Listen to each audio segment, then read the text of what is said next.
first mag through the KWA Ronin, and also first shots on the new target. Let's see what we got.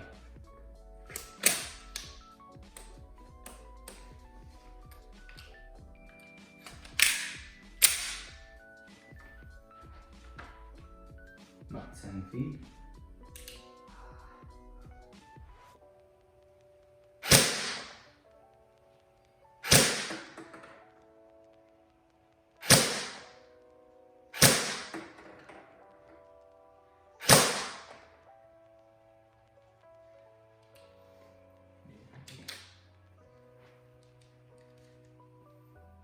I don't know if you can see that.